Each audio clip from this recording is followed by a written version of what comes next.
Coming up, high-achieving local businesses rewarded at the City of Ipswich Business Excellence Awards. Ipswich Chamber of Commerce President Phil congratulates the winners, reveals current business sentiment as we head into Christmas, and the outlook for 2021.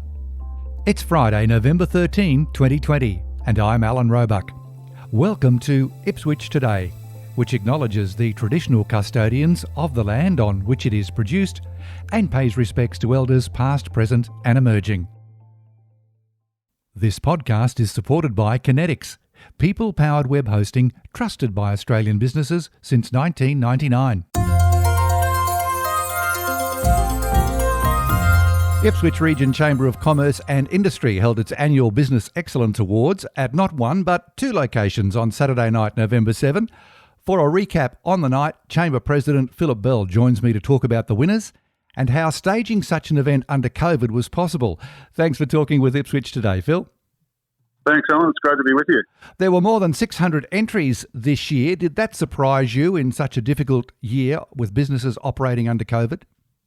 That was very surprising, Alan, and I think it's testament to, firstly, the resilience of the local business community, but certainly, again, and year after year, the Ipswich region business community proves to me just how resilient and collegiate and supportive we are. We're certainly a business community that come together in tough times. That's been proven time after time, year after year, and this year was no exception.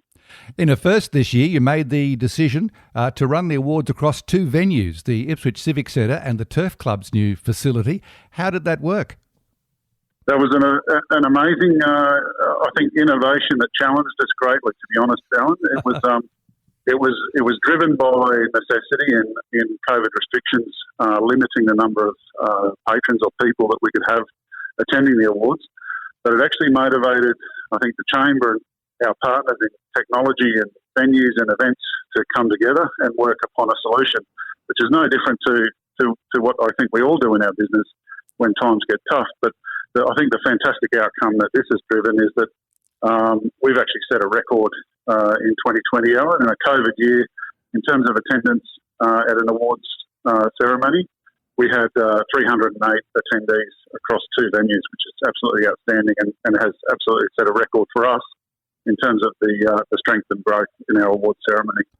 10 winners were announced on the night and recognised for their business achievements. Who stood out in your mind? Well, there's a couple of key standouts for me, I think, Alan. The nice thing is that business is changing and evolving constantly in our region. So, there's some, I think, relatively new, I won't say unknown, but certainly new and emerging businesses that are showing amazing strength and resilience through these times and also taking advantage of fantastic business opportunities. But so some of the standouts for me, for example, were Fat Boys Smoking. They, a terrific business in its I think infancy, growing quite rapidly, producing fantastic food products. They're a food manufacturer, so smokehouse, small goods manufacturer, and they're doing some amazing and innovative work out here in our region, growing very, very rapidly with a terrific business model, and it was great to see them recognised. In terms of other fantastic businesses that were recognised and celebrated, Brisbane Valley Protein were recognised in the food and agribusiness category. Now, this is again an amazing innovation in business, a business that is growing animals, growing protein in a very ethically and sustainable way, and building a state-of-the-art protein precinct out there at Familia.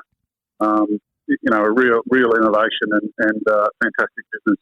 But I think that the overarching standout for me, Alan, was the President's Award, and the winner there was Brett Kitching, who I think is well known, much loved, but certainly recognised for his amazing achievements in the leadership of the Ipswich Turf Club and the redevelopment that he has guided and led, for several years now, and also the leadership he's provided for 16 years at the helm of the Ipswich Turf Club in growing the club and also growing, our largest regional event here in the Ipswich Cup. So some fantastic standouts for me, I think, Alan.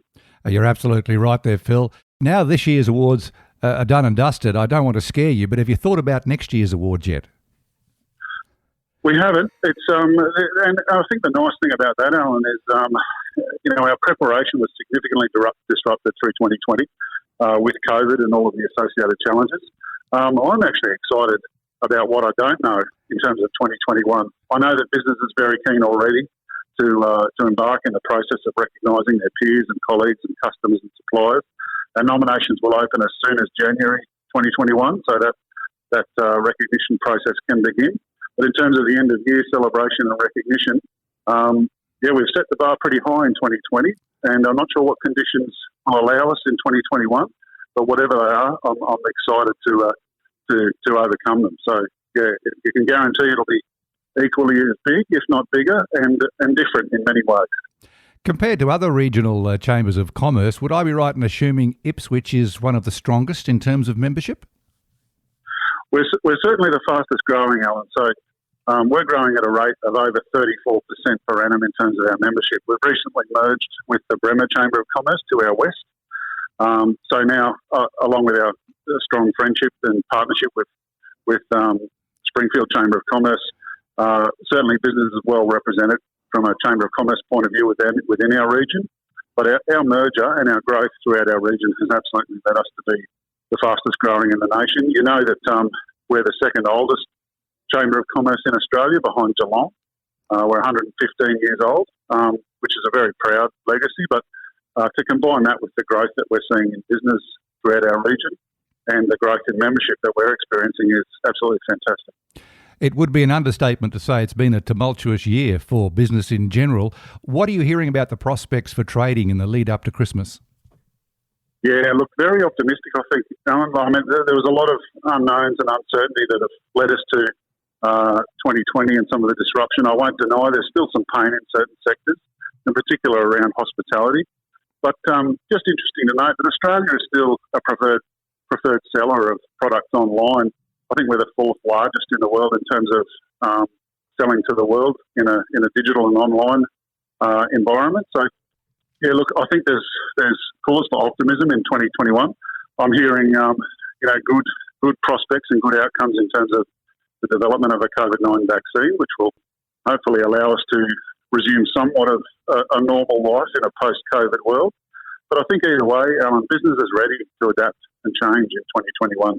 I think we've proven in 2020 exactly how resilient we are, but more importantly, how adaptable we can be to changing circumstances.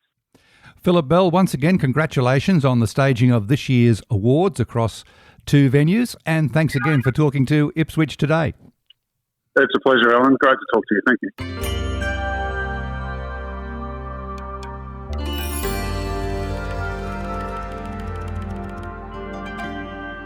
While on the subject of business awards, the Greater Springfield Chamber of Commerce Marquee Business Awards will be held over 2 nights on November 27 and 28 at Brookwater Golf and Country Club. The award categories will be split over 2 nights. Registrations for these black tie events close November 20. Search for Greater Springfield Chamber of Commerce for more details and to register online. Ipswich Today is supported by Kinetics, people-powered web hosting trusted by Australian businesses since 1999. This podcast is also listener-supported. Please make a once-only gift or regular donation to help keep it online. Just go to ipswichtoday.com.au and click the donate button at the bottom of the page.